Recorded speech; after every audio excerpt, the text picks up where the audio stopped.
Bonjour à tous. Dimanche politique, nous sommes heureux de vous retrouver pour notre immanquable rendez-vous de décryptage de l'actualité de la semaine décalé à ce début d'après-midi, bien évidemment.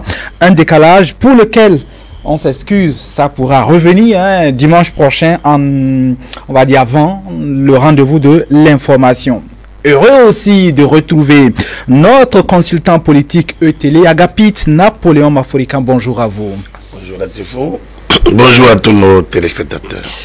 Rappelez avant de démarrer que vous êtes consultant médias et communication, expert en gouvernance et par ailleurs expert électoral. Voilà, merci d'être là tous les dimanches pour répondre, on va dire, à cette exigence de l'explication des fonctions et des efforts des instances, on va dire, des pouvoirs publics, si vous voulez. Exact.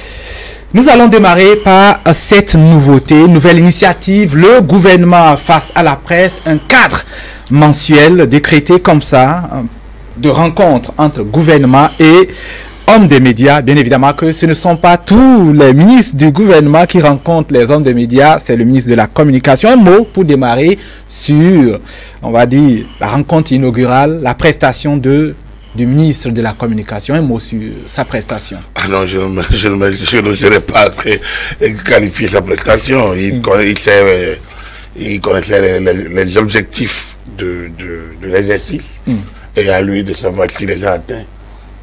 Donc, a priori, pas de mots pour qualifier la prestation. Cela dit, c'est une prestation qui a permis d'évoquer des points de l'actualité gouvernementale et donc faire connaître aux hommes des médias la position du gouvernement, la lecture du gouvernement, la vision du gouvernement sur un certain nombre de dossiers, de sujets d'actualité, et ça, par contre, c'est intéressant. Alors, ceci dit, c'est vrai que d'ordinaire, on croit, ou plutôt on entend les gens penser que c'est un gouvernement qui n'aime pas être bousculé en termes de communication. C'est un créneau où tout est ouvert, toutes les questions, il n'y a pas de questions qui fâchent. C'est un créneau gouvernemental. Il faut le savoir. Donc le ministre nous dira que ce qu'il a envie de dire. Le ministre nous dira que ce qu'il peut dire. Il y a c'est sûr qu'il y aura des questions pour lesquelles il dira, ou des questions qu'il esquivera, ou des questions qu'il dira, ou qu'un expert en l'état actuel donne des réponses. On ne peut pas donner, par exemple, une affaire en instruction, le ministre ne peut pas l'évoquer. D'abord, pas au fond. C'est un avocat par ailleurs. Donc, il y a des dossiers sur lesquels il y a des enquêtes. Il y a des dossiers qui sont encore en délibération, même au niveau administratif, et qui est difficile donc d'opiner là-dessus. Les questions liées à la sécurité publique, les questions liées à la diplomatie, tout ne se dira pas de manière ouverte non plus. Donc c'est pour vous dire que oui, c'est un créneau, comme je vous l'ai dit, ça permet au ministre, à l'exécutif, de dire ce qu'il a envie de faire connaître à l'opinion publique. Au niveau de la rédaction, on appelle ça la version officielle. Donc c'est un plus pour les organes de presse, c'est un plus pour l'opinion publique d'avoir une version officielle de plus, une voix autorisée, le porte-parole du gouvernement, sur des questions de l'actualité. En dehors de cela, c'est pas évident qu'il y ait des scoops dans cette séance. D'autant d'ailleurs qu'il y a déjà les séances hebdomadaires du Conseil des ministres où certains sujets sont abordés. Peut-être que désormais, puisqu'il y a ce cadre mensuel, le Conseil des ministres va être recentré sur des sujets purement délibérés au cours du Conseil, peut-être. Donc nous allons suivre un peu pour voir comment ça va se dérouler. Ceci dit, il y a quand même que cette nouveauté-là vient donner un élément, à savoir peut-être la mort d'une communication plutôt discrète et même douce, on pourrait le dire. Est-ce que vous constatez, on va dire, ce virage-là de la douce communication à peut-être une autre forme? Enfin, le Conseil technico-média du chef de l'État a sorti l'expression en début de gouvernance du président Talon. Il parlait à l'époque de normocommunication. Évidemment, il en parlait par rapport à la communication jugée un peu bruyante sous le président Eyahi. Excusez-moi, une communication jugée un peu bruyante sur le président Eyahi. Mais au fil du temps, on se rend quand même compte que c'est important qu'il faille faire savoir ce que le gouvernement fait. Il faille donner des explications de ce que le gouvernement fait. Il faille que la version officielle, donc la version gouvernementale, soit servie pour parer à la rumeur et pour juguler la désinformation. En tout cas, la maîtriser. C'est important. Cela dit, on est loin encore d'un ministre qui se promène dans les localités pour expliquer telle position. Quoique c'était une posture communicationnelle qui avait aussi son contenu. Vous savez, entre l'une des situations, entre une situation et une autre, on ne peut pas absolument faire une comparaison. Je me rends compte simplement que vous ne pouvez pas, dans l'action publique, ne pas communiquer. Et ailleurs, la communication est un devoir, c'est une obligation. Je pense que le gouvernement, beaucoup, avec l'action qui se multiplie, avec beaucoup de chantiers ouverts, ne peut pas ne pas communiquer. C'est vrai, on peut comprendre qu'au début, qu'il n'y avait rien. Sur lequel communiquer. Il n'y avait pas de matière. Il n'y avait pas de matière. Le gouvernement était en phase d'état des lieux, en phase donc de rebâti, si vous voulez. De reconstruction. Reconstruction. Donc, état des lieux, reconstruction.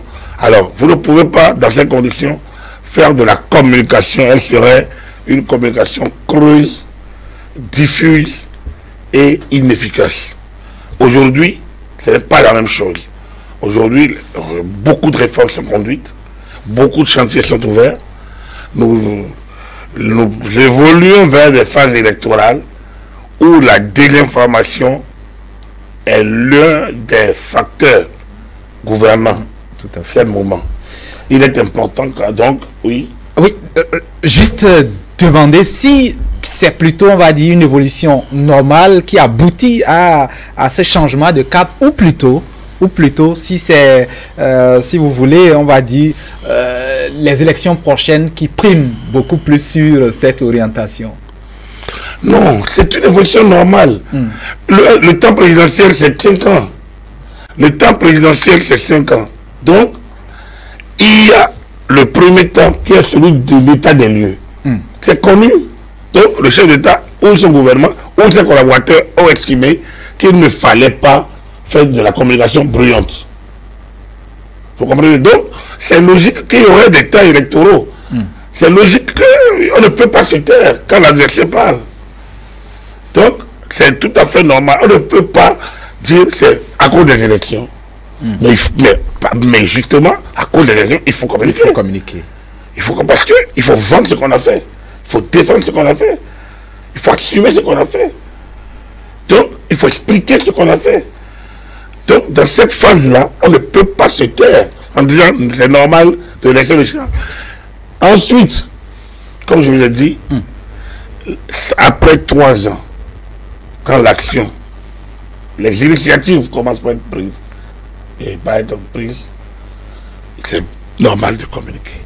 Regardez, le projet de révision de la constitution du gouvernement de 2017 n'aurait pas dû flopper s'il y avait une communication cohérente qui l'avait suivi. On a écouté brutalement, un jour de mars, le ministre Jobreno disait ce mois sera le mois de la révision. Plus rien. Avant, il n'y avait que des rumeurs. Et ça donne l'impression de quelque chose qui se prépare à l'avant, à l'arrière. Les gens ont eu peur. Certains, de bonne foi. Certains de bonne foi. On ne peut pas dire que tout le monde était de bonne foi. Donc, je pense que les 2 voix ou 3 qui auraient conforté d'abord la voix qui a manqué. Ensuite, les voix qui ont manqué n'auraient pas dû, à mon avis, s'il y avait une bonne communication pour montrer, s'il y avait une bonne communication sur le contenu de la révision de la Constitution et surtout que les gestions fondamentales que le chef d'État incluait à l'interne, c'est-à-dire le mandat unique, l'équilibre au niveau de certaines institutions de la République à fait. Le recentrage ou la réforme des désignations, notamment à la Cour constitutionnelle et à la HAC, quand vous regardez ces aspects, vous vous rendez compte que le projet était vendable. Le projet était le meilleur, de loin mieux que ce qu'on a eu. Finalement. C'est le meilleur. Après, il y a les mêmes gens pris à la Cour constitutionnelle. Pour dire, il a envoyé son avocat à la Cour constitutionnelle. Mais son avocat répond aux critères. Les mêmes disent, oh, il n'y a pas de publiciste à la Cour constitutionnelle.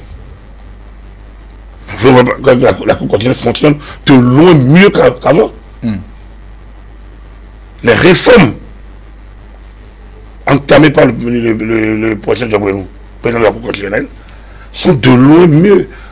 Pas parce que peut-être qu'il est plus intelligent que les autres, non. Mais il vient après les autres. Il connaît. Il a ajouté sa touche. La plus-value de la mandature à présidente, c'est de tenir compte des autres, de faire mieux. Et d'ailleurs, de vendre même les autres. On a vu ce colloque. Il fait de la valorisation des autres mandatures. Tout à fait. Mais c'est sublime. Donc, les gens ont tout fait de le juger. Et à l'époque, on n'a pas eu le retour de communication qu'il fallait également. Donc, vous comprenez qu'il y avait une posture de communication au départ qui a beaucoup nuit au gouvernement. Alors que le gouvernement, il y a une belle équipe de communication autour du chef de l'État. C'est l'option peut-être qui... On a un directeur de la communication, on a une équipe à la direction de la communication qui tourne parfaitement. Mais il y avait une option. Et l'option n'a pas été toujours positive. En tout cas, fructueuse. Donc, aujourd'hui, le gouvernement a accompagné ces actions. Déjà, ça s'est amélioré progressivement. Tout à fait. On a vu venir le changement. La réforme de 2018 non plus n'ont pas été suffisamment accompagnés d'explications. Seulement beaucoup d'initiatives sont d'autres parlementaires, étaient d'autres parlementaires. Et le Parlement avait sa manière de communiquer. Mais c'est beaucoup plus par les médias. Nous avons fait notre pédagogie, comme d'habitude. Tout à fait. Beaucoup d'autres l'ont fait. Et la direction de la communication a joué également comme c'est dans ses objectifs. Mais il n'y avait pas une voix gouvernementale. Le directeur aussi a fait quelques sorties. Mais il n'y a pas le relais politique. Lui, c'est un technicien. Tout à fait. Il a besoin d'un relais politique qui ne peut venir que de l'exécutif.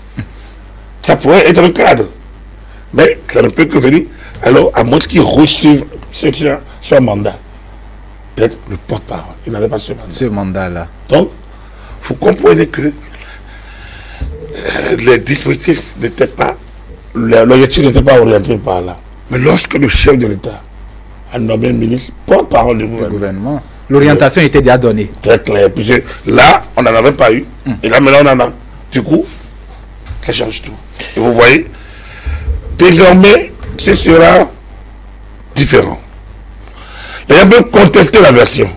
Mais elle est là quand même. Mais elle est là. Et ils ne vont plus faire instaurer la rumeur, la désinformation. Ils ne peuvent plus. Parce que la version officielle. Donc le gouvernement ne sera plus en position de répondre. De réaction. Mais en attaque. Voilà donc ce qui change. Et effectivement, vous avez souligné, le ton était déjà donné dès lors où on avait un porte-parole au niveau du gouvernement. On va changer de sujet après cette première, on va dire, escale-là qui concerne donc le gouvernement face à la presse.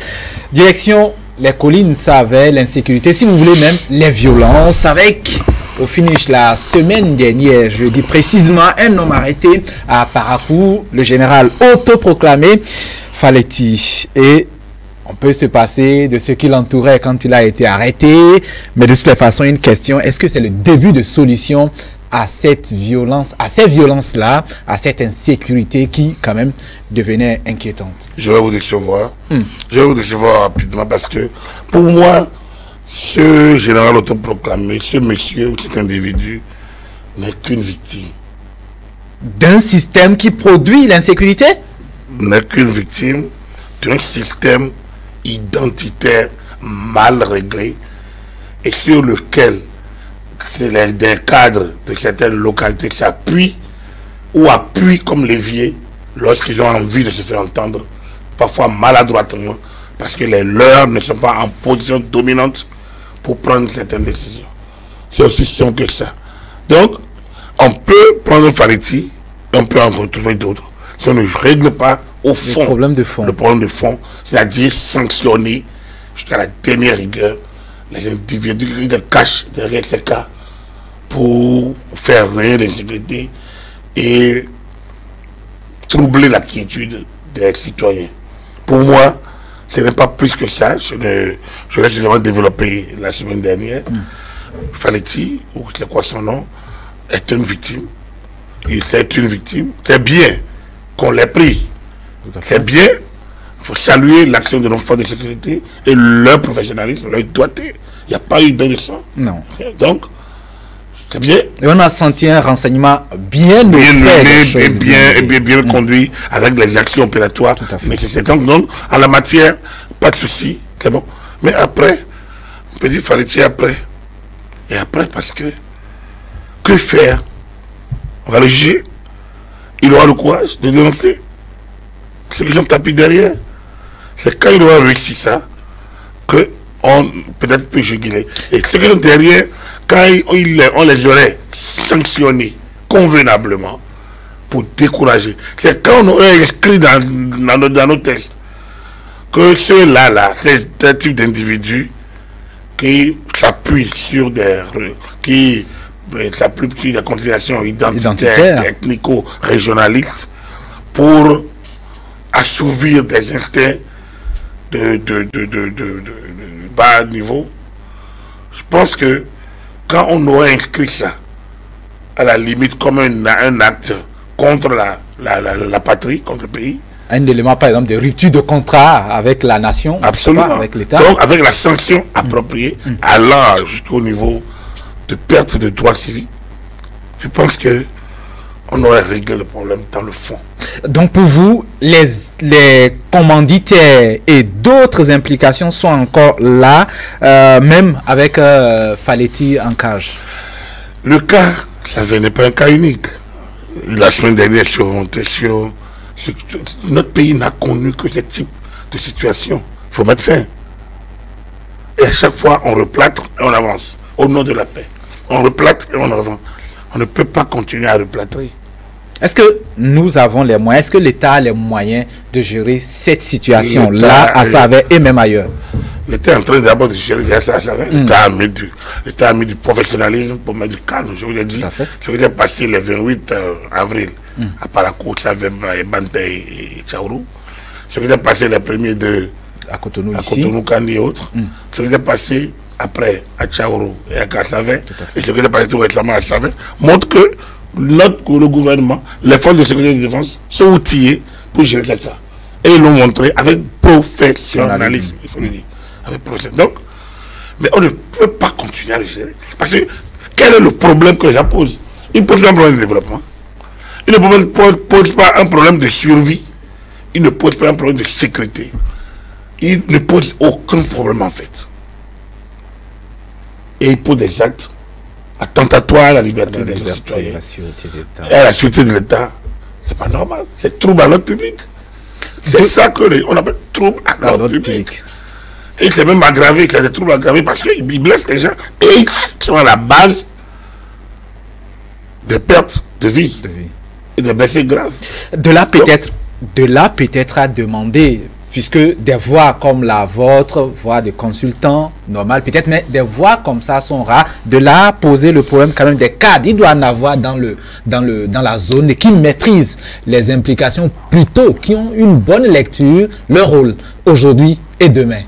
Oui, d'abord, bon, j'ai déploré le silence, mais il faut remettre les choses. Il faut avoir l'honnêteté de reconnaître que beaucoup de ces cadres ont enfin, beaucoup se sont réveillés et ont joué un rôle également dans le retour calme. Et quand on a voulu arrêter ce monsieur Faletti, je pense qu'il y a eu encore un autre soulèvement. Tout à fait. Donc il y a des cadres de la localité qui sont intervenus Et donc, il faut saluer cette action. Mais on ne peut pas aller au petit bonheur, la chance, en de petites actions, ici, là. Non, il faut qu'on règle ça. De façon globale. C'est-à-dire que les soulèvements sur fond ethnico-régionaliste doivent être bannis, suffisamment sanctionnés et de manière à décourager les instigateurs. Moi, je ne parle pas des lampistes. Je ne parle pas de ceux-là comme les cobayes et de type Faletti. Lui, c'est un exécutant. Les ordres sont donnés, c'est des donneurs d'ordre. Il a reçu des ordres. Donc, il faut, pour moi, il faut retrouver ceux qui donnent les ordres. Donc, oui, les cadres ont un gros rôle à jouer. Dans le cas de Tchaourou, on a eu la délégation qui a été reçue par le président de la République. Je pense que les chefs traditionnels aussi ont un rôle à jouer. C'est un gros rôle à jouer. Mais vous savez aussi, c'est pas facile parce que ils sont dans la localité et ils peuvent aussi, leur sécurité aussi peut être menacée. Directement menacée. Donc, une nouvelle fois, c'est collectivement que les cadres doivent agir. Ils peuvent appartenir à des camps politiques différents, ce qui est normal. Mais il faut qu'ils apprennent à préserver l'essentiel, le socle républicain, le vivre ensemble, la préservation des acquis, les édifices publics, tout ce qui, la libre circulation des personnes et des biens, tout ça doit être préservé. Et après, chacun peut manifester son mécontentement. Il y a plusieurs manières de le faire, légalement, et se faire entendre. Peut-être aussi dans les actions, dans les initiatives, encourager la formation à la réception de l'action, si vous voulez, de la politique. Parce qu'il me semble que les gens confondent rivalité et positionnement politique aussi. Hein? Oui, comme je vous l'ai dit, notre pays n'a connu que ça. Les gens ne savent pas se battre. Ils préfèrent toujours utiliser, comme je vous l'ai dit, la violence. L'argument. Demandez à quelqu'un, amenez un opposant ici et commençons un débat. Mais ils vont annuler des mots. Il n'y a pas d'alternative dans la langue. Les gens n'argumentent pas. C'est des monologues. On a un mauvais rapport avec le débat alors. Avec le débat contradictoire. Avec le débat contradictoire. Moi, j'ai écouté Fred Renou. Ici, pas aujourd'hui. Ah, ok. Je l'ai suivi dans le cadre du PAG, les 3 ans du PAG. Il a critiqué un certain nombre d'actions du gouvernement. Mais au fait, il n'a pas dit que les actions étaient mauvaises. Il a critiqué certaines orientations. Mais c'est ça veut dire quoi? Oui, mais c'est son point de vue. Ça ne veut pas dire qu'il y a un opposant nécessairement. On peut être à l'intérieur et avoir des mains. Et faire des options. Et le chef choisit l'option qui lui plaît. Lorsque vous êtes conseiller technique, vous n'êtes pas là pour penser nécessairement comme le chef que vous conseillez. Vous lui donnez une piste. Vous lui donnez une orientation. Il analyse et choisit. Vous le mettez sur plusieurs pistes possibles avec les conséquences qui découlent. Donc, mais quand vous écoutez M. Renou sur cette émission, il argumentait. Il n'insultait pas. Il n'insultait pas.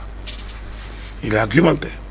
Donc il y a quelques-uns, très rares, que vous pouvez écouter, qui argumentent. La plus grande partie, la grande masse de ceux qui se disent opposants, à quoi? Ils sont opposants à ceux qui détiennent le pouvoir. Ils ne sont pas opposants à l'action. À l'action. Ou à l'orientation. Ils ne sont pas opposants. Ils ne connaissent même pas l'orientation. Ils ne prennent même pas le temps de lire l'orientation. Parce que ce n'est pas ça qui les préoccupe. Ce qui les préoccupe, la tête de c'est de s'opposer à celui qui est là. Et la manifestation vivante de ça, je le dis et je me répète, parce que c'est quand même désagréable. C'était cette rencontre bizarre de Jeffa en novembre 2016. C'est ahurissant que Boliaï, nargué, raillé, jeté aux orties en janvier 2016 par un groupe dans lequel il y avait Adjavon et Tevoedre, se retrouve avec eux pour maintenant utiliser les mêmes mots contre Patrice Talon qui venait d'arriver au pouvoir. Quelques mois après. Quelques mois après. Elle dit, mais attends, mais toi, quand même, il y a quelques mois, il disait la même chose contre toi. On oublie vite. Mais tu as oublié. Mais après, il y a quelques mois, tu disais que celui-ci, il était fraudeur, il était le plus grand fraudeur du pays. Mais il a changé. Mais vous ne comprenez rien à cette affaire. Les gens, ils changent radicalement sans raisonner.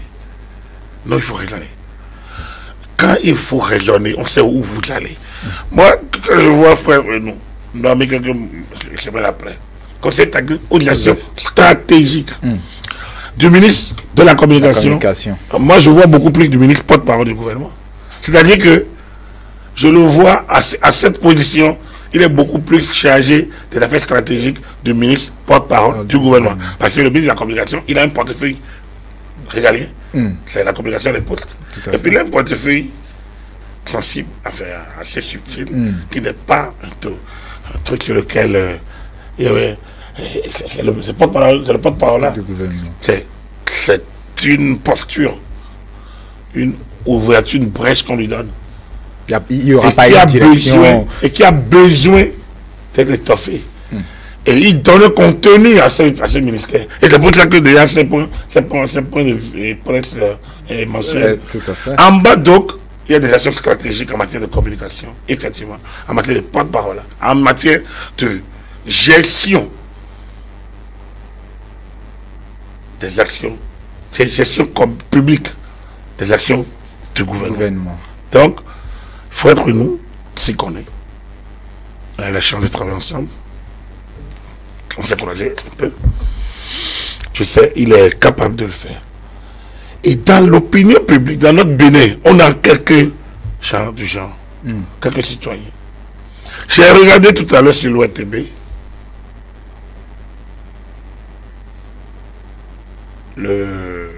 un autre. Lui, il est de l'UDBN. Même timing en termes de... Conseil technique aux médias. Aux médias aussi. Toujours du ministre de la communication. Qui vient de notre parti. Celui-là, proche du gouvernement. Qui tient une rédaction gouvernementale. Mais qui, au plus fort de la crise préélectorale, dans lequel les gens se sentaient exclus. Certains exclus, bien évidemment. Vous avez vu ce monsieur dire non. Moi, je pense que si ça ne tient qu'au chef de l'État, on aurait trouvé la solution. Il était aussi direct que ça. Ceux-là sont de bonnes foi, par exemple. On sent ils en ont à vendre. Mais il y en a d'autres qui sont dans des postures. C'est vrai que j'ai écouté les gens lui reprocher sa naïveté. Dis-le, il n'est pas naïf. Il est cohérent. Il n'est pas naïf, il est cohérent. Donc, vous demandez sur quoi les gens... Non, ils n'ont rien. Ils ne disent pas. Il faut déjà qu'ils disent quel est le problème pour qu'on trouve les solutions. Mais si vous ne dites pas le problème, comment vous voulez qu'il y ait... Il n'y aura pas de solution.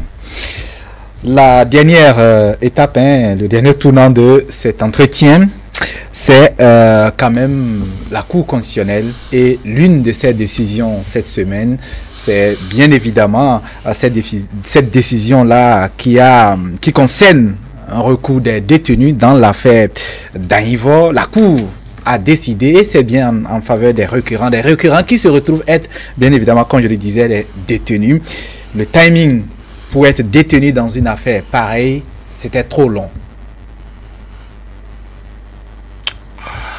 Oui, je pense que la Cour a ouvert une belle voie. Une belle occasion. Il a ouvert une belle voie pour qu'il n'y ait pas, que les gens ne tardent pas trop sans être jugés. Et cette décision, donc, pour moi, offre deux conséquences, appelle deux conséquences, ou bien donne deux.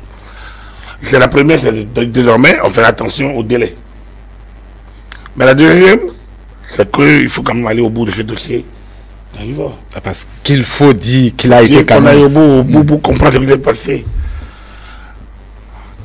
Le Bénin regorge de quelqu'un qui sait, recèle de ce genre de dossier qui passe et qu'on n'a jamais on voit jamais le bout de tunnel. On est en janvier, l'agression de 16 janvier 1977. Personne ne se connaît les commanditaires. On n'a sanctionné personne. On n'a même pas, comme je l'ai déjà déploré, qu'on ne reconnaisse même pas cette journée. On n'a même pas dédommagé. On n'a même pas pris en charge les enfants. Des victimes. Des victimes. Ils ont été dédommagés. Non, ils ont été dédommagés. Ils ont reçu une enveloppe forfaitaire il y a une dizaine d'années, une quinzaine d'années. Donc 29 ans après l'acte. Sans que sur le plan judiciaire, qu'il y ait eu d'éclaircie. L'éclaircie est venue de l'extérieur. Parce que le Bénin a porté plainte. Finalement, ça a été mercenariat et autres, tout ça là. Ça a été qualifié, ça a été requalifié.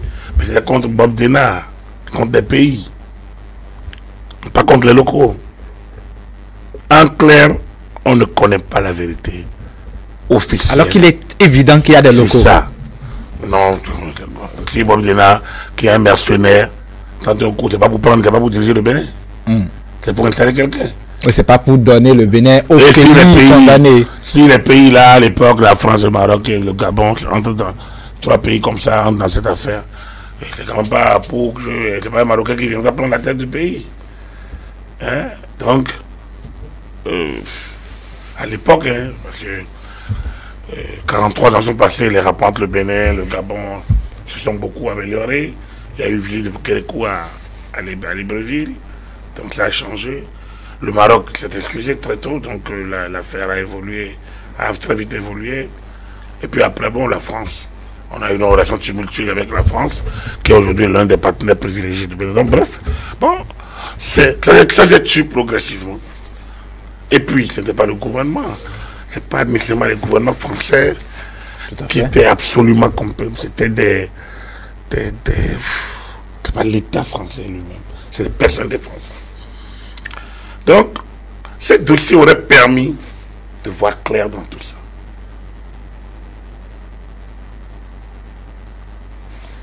Sur le PAPB, il y a eu des atrocités. Les gens ont gardé des séquelles. Mais aucune justice n'a été dite.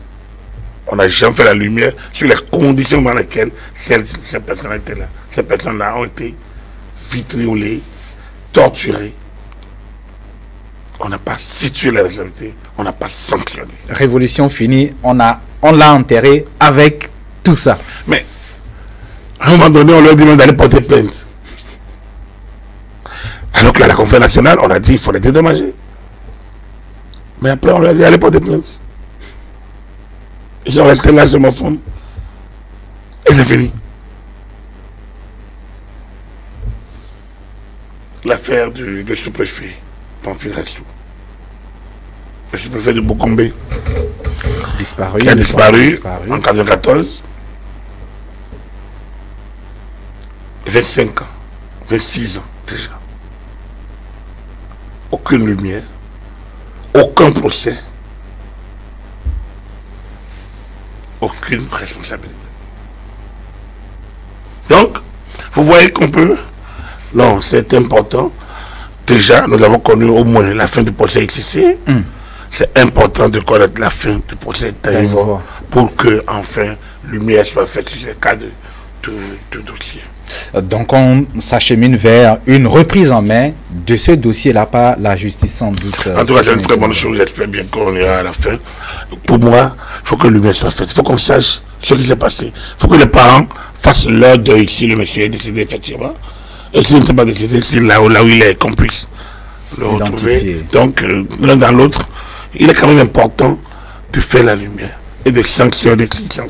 Il doit avoir et sanctionner les personnes, les commanditaires et ceux qui ont opéré, si tant est que la vérité des faits mettait en cause ces gens de personnes et avec des actes du genre. Donc, Non, c'est une très bonne décision à mon avis. Et vous savez, l'évolution de l'actualité fait que ces choses passent. On ne s'arrête pas là-dessus. C'est important, très important, très important. Seuls ceux qui ont leurs parents de ce côté-là savent l'importance. La valeur d'une telle décision. On va vous demander, consultant, de, on va dire, conclure, si vous voulez, cette émission. On peut pas conclure, on ouvre toujours des perspectives. Donc, pour moi, que... Peut-être conclure par ça avec le dossier Faletti, oui, absolument. Le dossier, comme je vous ai dit, moi, je rêve un jour, qu'on juge le monsieur et qu'on puisse remonter au tiret de ficelle. Au tiret de ficelle. Mais bien sûr. Je rêve du jour où on inscrira dans nos lois, on prévoit des dispositions suffisamment coercitives pour décourager ce type d'action. Et enfin, je continue de penser que le monsieur Faletti est une victime lui-même d'un système qui mérite d'être banni à jamais. Naturellement, s'il a officié, qu'il obtienne la juste sanction, de son acte, mais qu'on ne sanctionne que lui, c'est quand même dommage, parce qu'il y a des gens qui sont encore tapis dans l'ombre et qui méritent eux aussi d'être jugés.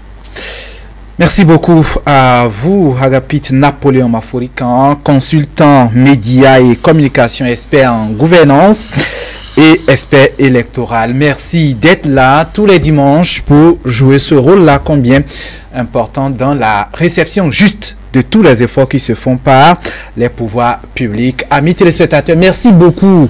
Restez des nôtres lundi jusqu'au vendredi matin et soir. Vous pouvez croiser notre consultant quand l'actualité l'appelle. Il répond toujours présent. Merci à vous. Bonne suite de journée d'après-midi en compagnie de nos programmes.